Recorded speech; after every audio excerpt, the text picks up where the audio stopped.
एक सुहानी नाम की लड़की थी। वो मध्यम फैमिली से बिलोंग करती थी। उसकी घर की हालत ठीक नहीं थी। किसी तरह पैसे जुटाकर उसने अपनी एचएस तक की पढ़ाई कंप्लीट कर ली थी और वो घर में सबसे सुंदर और थोड़ा तेज स्वभाव की थी।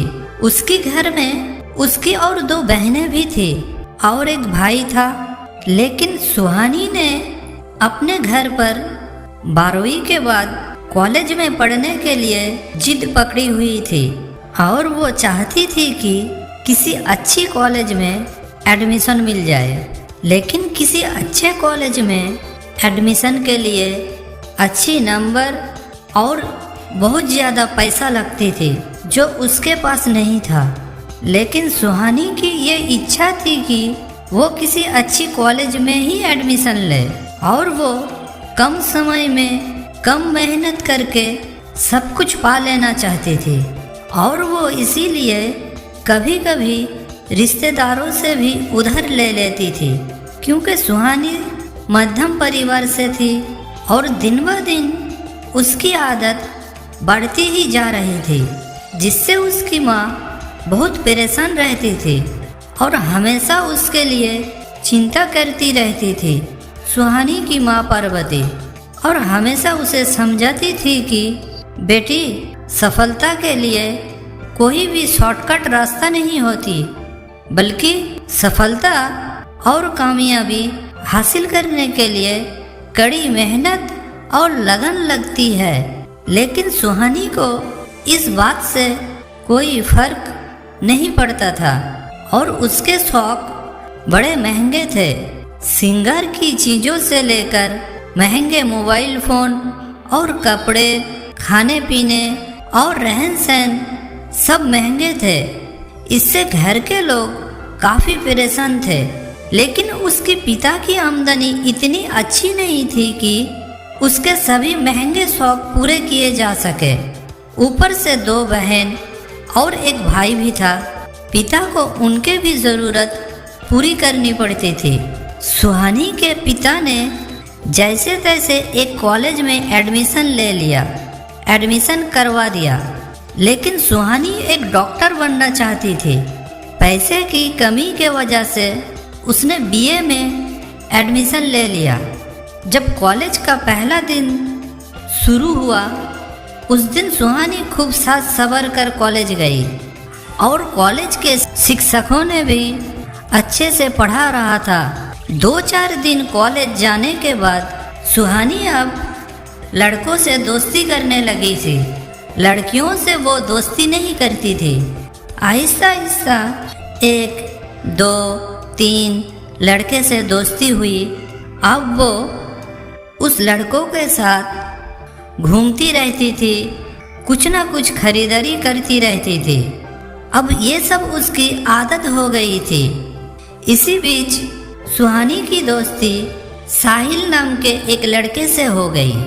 साहिल हमेशा ब्रांडेड कपड़े पहनकर और महंगी बाइक से कॉलेज आता था। देखने में तो बड़ा स्मार्ट और हैंडसम लड़का था और उसके कई दोस्त थे और वो उन पर काफ़ी खर्च भी करता था। खूब खिलाते पिलाते थे। ज़रूरत पड़ने पर पैसे के भी मदद करता था। सुहानी ने साहिल से खुद ही आगे जाकर दोस्ती की थी और वो उसे महंगे महंगे रेस्टोरेंट में लेकर जाते थे। खूब खाते पीते रहती थी। कभी कभार तो उससे पैसे भी मांग लेती थी। मगर साहिल को सुहानी के ये सारी हरकतें अच्छी लगने लगी थी और धीरे धीरे वो उसको चाहने लगा था। इसीलिए साहिल सुहानी की हर मांग पूरी कर देता था। उसने उसे काफ़ी महंगे महंगे गिफ्ट भी देते थे। आहिस्ता आहिस्ता ऐसे ही दोनों का दिन गुजर रहे थे। फिर दूसरे साल कॉलेज में बीरू नाम का एक लड़का नया एडमिशन लिया। उसके पास भी चमचमाती कार थी। अब सुहानी ने साहिल से दोस्ती तोड़कर बीरू से दोस्ती कर ली। साहिल को उसकी इस हरकत पर बहुत दुख हुआ, लेकिन उसने सुहानी से कुछ भी नहीं कहा। अब बीरू सुहानी पर काफ़ी खर्च करने लगा और साहिल एक शांत और समझदार लड़का था। उसने सुहानी के साथ कभी कोई गलत हरकत नहीं किया था, बल्कि हमेशा ही सुहानी को प्यार और सम्मान दिया करता था। लेकिन बीरू एक बिगड़ा हुआ लड़का था।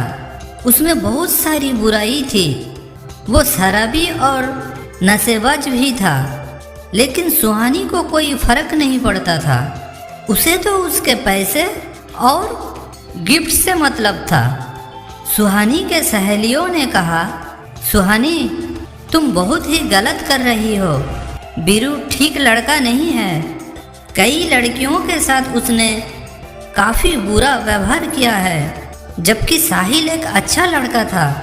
लेकिन सुहानी ने कहा, जब तक सुंदर रूप, रंग और जवानी है, इन बेवकूफ़ लड़कों को लूटने में क्या हर्ज है।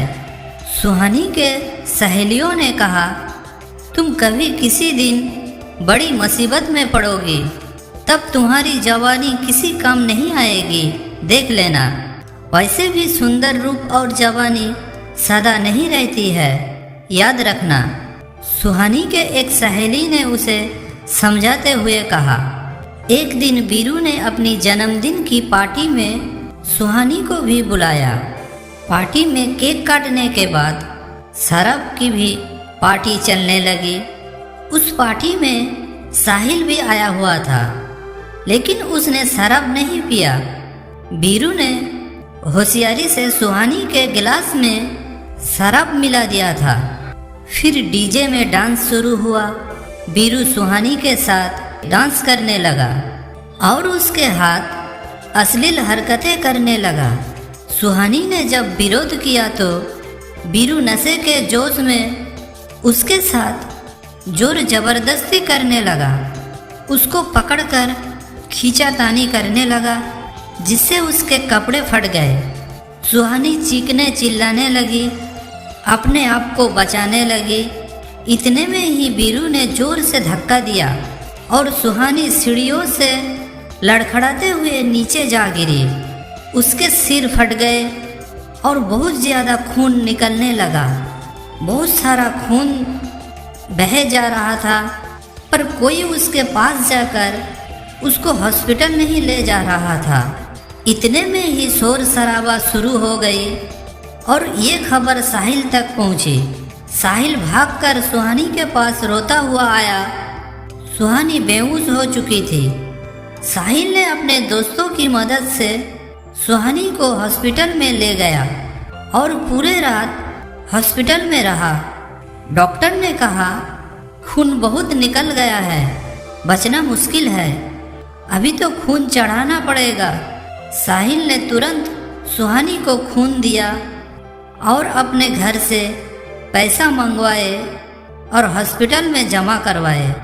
3 दिन बाद जब सुहानी को हॉस्पिटल में होश आया तो डॉक्टर ने उसे बताया कि उसके पति ने उसकी बहुत सेवा की है। जब साहिल होश आने के बाद सुहानी के कमरे में उससे मिलने गया तो सुहानी उससे माफ़ी मांगने लगी। उसे अपनी गलती का एहसास हो चुका था, लेकिन साहिल ने कहा, माफ़ी क्यों मांग रही हो? जैसे मुझे छोड़ा, अब बीरू को छोड़ दोगी, फिर किसी और से प्यार करोगी। तुम्हें तो प्यार नहीं, पैसा चाहिए। दिखावे की दुनिया में हो, कभी अकेले में आईना देखना, सब सच बता देगा। लेकिन जब तक तुम समझ पाओगी, बहुत देर हो चुकी होगी। अब भी वक्त है, समझ जाओ। सुहानी रोने लगी। उसने साहिल का हाथ पकड़ लिया और कहा, अब मैं समझ चुकी हूँ साहिल, अब मैं अपनी गलती सुधार लूँगी, तुम्हारी तरह हकीकत की दुनिया में रहूँगी। साहिल की आंखों में आंसू थे। उसने कहा, मैंने एक मानवता के नाते तुम्हारी जान बचाई है। मेरा हाथ छोड़ो और मुझे जाने दो। लेकिन सुहानी ने उसका हाथ हमेशा के लिए थाम लिया था। साहिल को पकड़कर बहुत देर तक रोती रही। साहिल की भी आंख में आंसू थे। उसने सुहानी को समझाया और उसको कहा कि बस अब से खुश रहना और जल्दी से ठीक हो जाना, किसी भी तरह की कोई टेंशन ना लेना और मन में किसी बात का भी बोझ नहीं बनाना। फिर उसने सुहानी को अपनी बाहों में भर लिया और हमेशा उसकी देखभाल और हर इच्छा पूरी करने का वादा किया और पूरी लगन से सुहानी की सेवा करके उसे ठीक किया। हॉस्पिटल से उसको अपना घर पहुंचाया और सुहानी के घर वालों से रिश्ते की बात करके दोनों घरों की सहमति से दोनों ने शादी कर ली। अब साहिल सुहानी को अपने साथ रोज कॉलेज ले जाया करता था। अब सुहानी भी मन लगाकर पढ़ने लगी थी। अब वो किसी और लड़के की तरफ नहीं देखती थी। अब वो अपनी पुरानी सहेलियों के साथ मन लगाकर पढ़ाई करती थी और फिर घर जाने के बाद घर का काम निपटा कर एक सिलाई सेंटर जाकर वहाँ सिलाई का काम सीखते थे। सुहानी ने अब जीवन की हकीकत को समझ चुकी थी और वो खुशी खुशी संसार कर रहे थे।